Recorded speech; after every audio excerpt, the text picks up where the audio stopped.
JB here. Hope everyone's doing outstanding.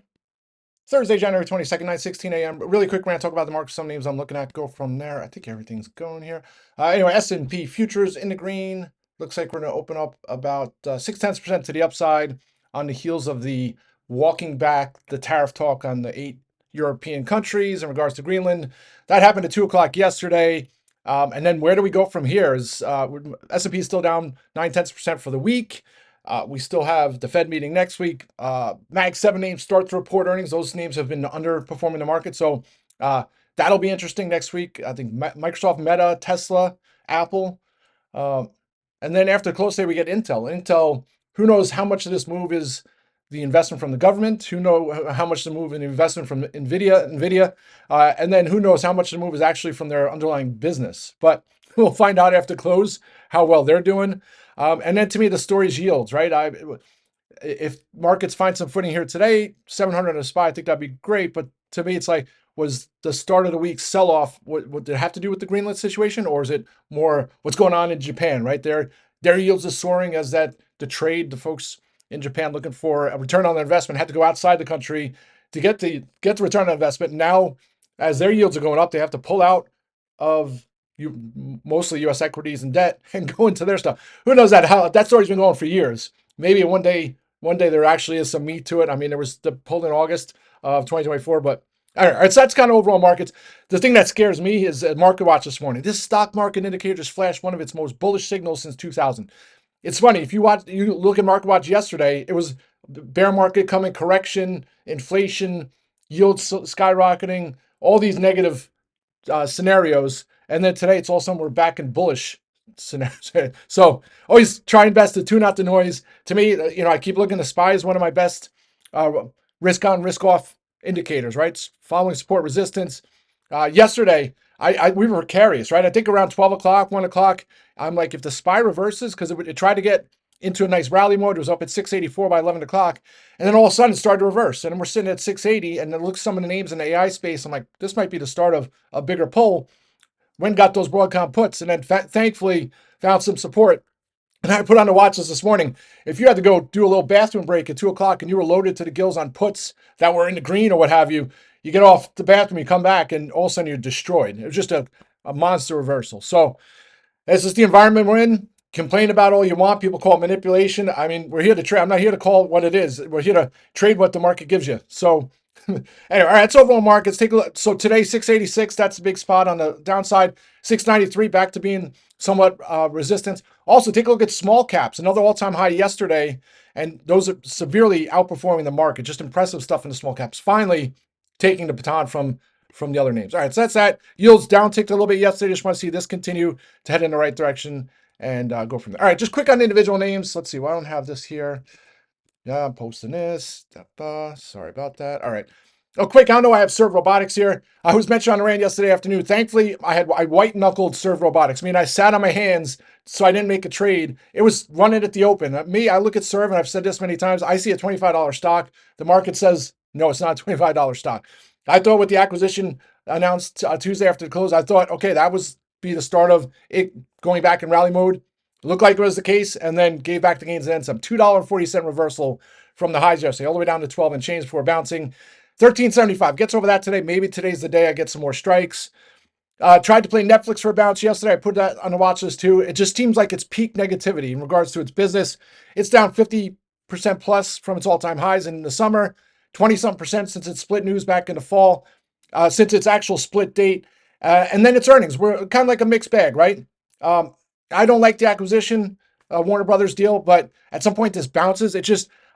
It could trade into the 90s next week. It just is going to be enough of a move to make money on the calls and then to actually have to waste time managing the position. I probably am just going to pass adding some strikes. Don't be surprised that rallies past $90.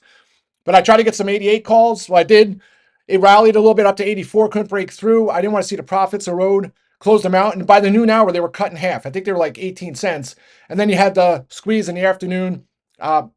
Yeah, tough one. So I'm just going to sit on my hands there. So that's Netflix. And then Broadcom, right? So I got those puts around 11, 12 o'clock. They were actually up 50% or so. And then it's sitting there at 324. I'm like, this 320 breaks on Broadcom. It's you talking $300 comes quick. But then the market was holding its ground, and we've seen this so many times in the past. It takes just a little move for the premiums to get crushed, close the puts for a small gain, and then the rest is history. I'll still look for Broadcom, Lamb Research. I was looking at yesterday too, ASML, all those names as possible put hedges.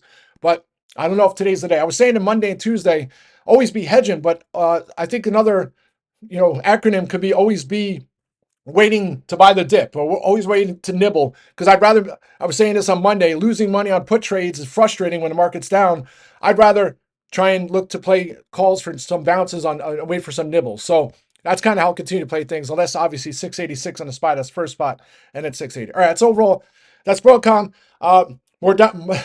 mRNA. I always do this and then I get it in my head and I can't pronounce it, so I'm not even going to do it today. But I got some speculative. I was watching all morning. It's just a name I used to play post-COVID or in COVID vaccine name. I was getting billions of dollars in cash. It still has $8 billion in cash. Interesting story. Now it's getting to the oncology space.